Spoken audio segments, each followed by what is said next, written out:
এরকম যখন বলবে যে এত এত এত বিন্দু তিনটি সমরেখা হলে আলফা সমান ইকুয়াল টু কত, আমরা কি জানি যে যখন বিন্দু তিনটি সমরেখা হবে তার ক্ষেত্রফল সমান শূন্য হয়, তাহলে আমরা ক্ষেত্রফল আমরা কিভাবে বের করব, শূন্যকরণ পদ্ধতিতে আমরা বের করব। তাহলে কি প্রথমে এটা প্রথমে আমরা শূন্য করব, প্রথমে আমরা এদিকে শূন্য করি, শূন্য এটাও শূন্য, তাহলে আমরা কি করছি 2 মাইনাস করছি, এখান থেকে কি করছি 1 প্লাস করছি, তাহলে সব গুলোর থেকে আমরা কি করব 2 মাইনাস করব, আর কি করব আর এটার থেকে আমরা কি করব 1 প্লাস করব। তাহলে এখান থেকে তো আমরা 2 মাইনাস করে কি আসে দেখো, কি আসে যে আলফা প্লাস 1 মাইনাস 2, আর এটা থেকে কি করছি 1 প্লাস করছি, তাহলে আলফা মাইনাস 3 প্লাস 1 এটা। তার সেম ভাবে এটাও আমরা কি করতে হবে, এটাও আমরা কি করব যে প্রথমটা টু মাইনাস করব, আর এটা থেকে কি করব 1 প্লাস করব, তাহলে আলফা প্লাস 2 মাইনাস 2,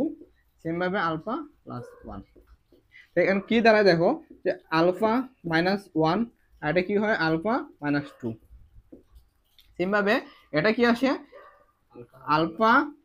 আর আলফা প্লাস 1। যেহেতু আমাদের বলছে কি যে ক্ষেত্রফল ইকুয়াল টু শূন্য, আমরা ক্ষেত্রফল শর্টকাটে এটা কিভাবে বের করতে পারি যে হাফ এইটাই আর এটাই গুণ,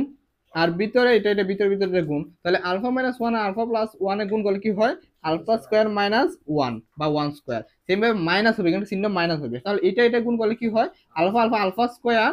আর আলফা আলফা আর 2 গুণ হলো 2 আলফা, যেহেতু এর মাইনাস আছে আর এর আগে কি আছে মাইনাস আছে, ভিতরে এটার চিহ্ন চেঞ্জ হয়ে যাবে, মাইনাস আছে প্লাস হয়ে যাবে, প্লাস ইকুয়াল টু শূন্য হয়, তার ক্ষেত্রে শূন্য হয়, তাহলে 2 আমরা কি করি এদিকে নিয়ে নেই, তাহলে 2 আর শূন্য